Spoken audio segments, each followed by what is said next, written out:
In The Boy and the Heron, the world that the Grand Knuckle creates is empty.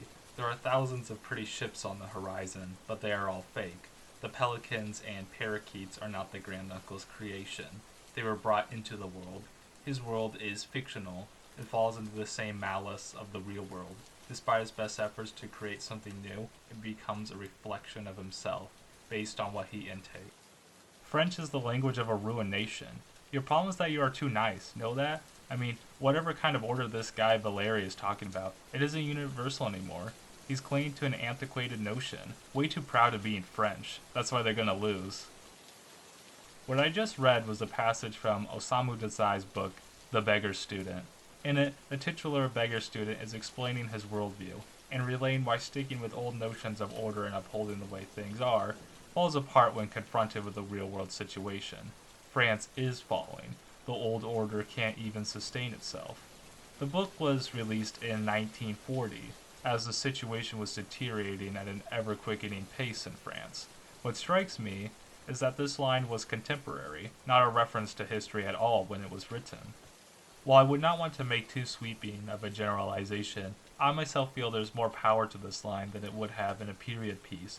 Even in the most well written period piece, if it is written by those that did not experience it, it is only a guess, an idea of how people would speak about concurrent topics. Even bringing up the fall of France would feel somewhat forced, a beat that needs to be hit so we know where in the timeline we are.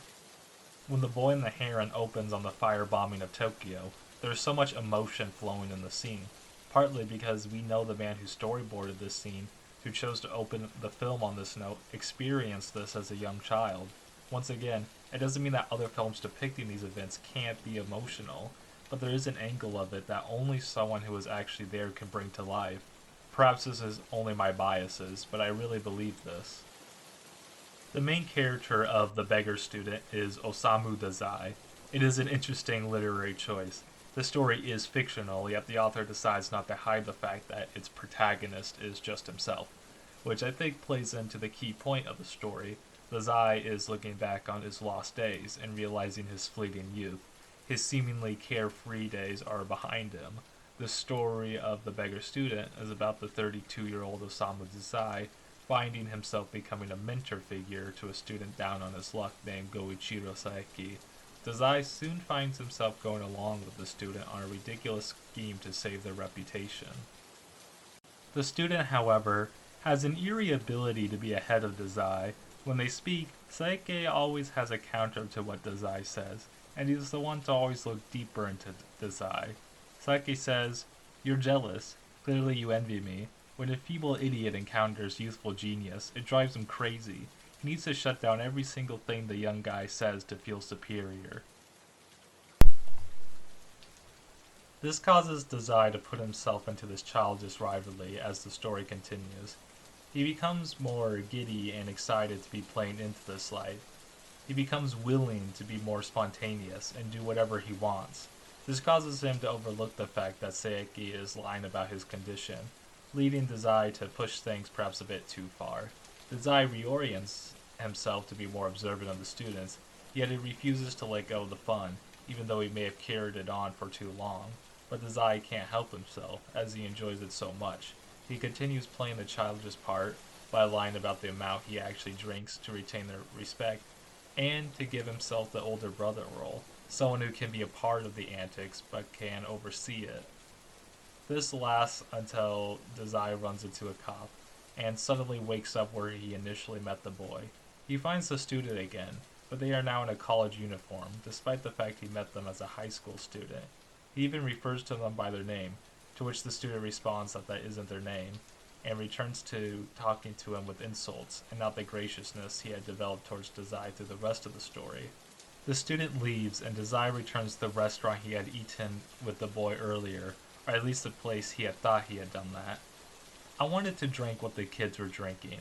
I wanted to feel young, but I knew I wasn't a kid anymore, just a lousy rider, 32 years old, and the milky soft drink didn't make me feel the least bit young.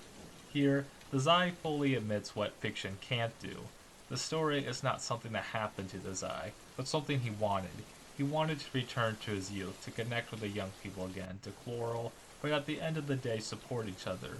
Desai wants to meet the beggar student and escape his mundane life for just a day, yet he admits in full that this was all just a self-serving story. It ends with him alone confronting the true reality. He is only guessing what it would be like. When I imagine how people talk about the war, I am only guessing. Maybe it is a very educated guess, but a guess regardless, an imitation of something that was real. What I love about Desai is that he is introspective. He refused to just give himself the story. He made it a point to show how fiction can only take one so far. An author's work can only reflect the author. If they try to reflect something else, they still inadvertently show themselves. We all exist only within ourselves, and seeing through someone else's eyes, seeing the full picture through someone else's eyes, is unattainable. So perhaps it isn't the limits of fiction, but the limits of ourselves. I will say one thing.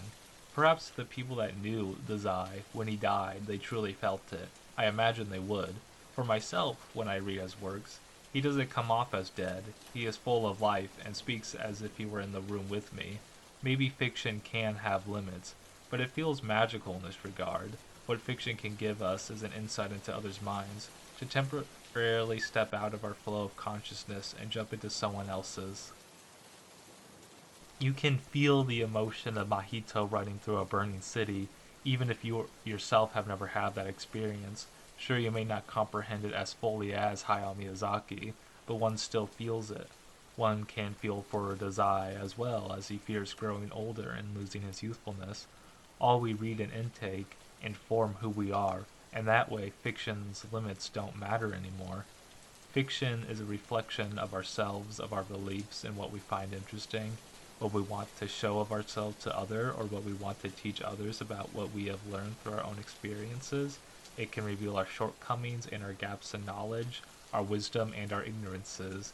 It can show what we hate and what we love about ourselves. In the end, I don't think I've adequately come up with any conclusions about fiction, but that is the nature of it. It's all feelings after all.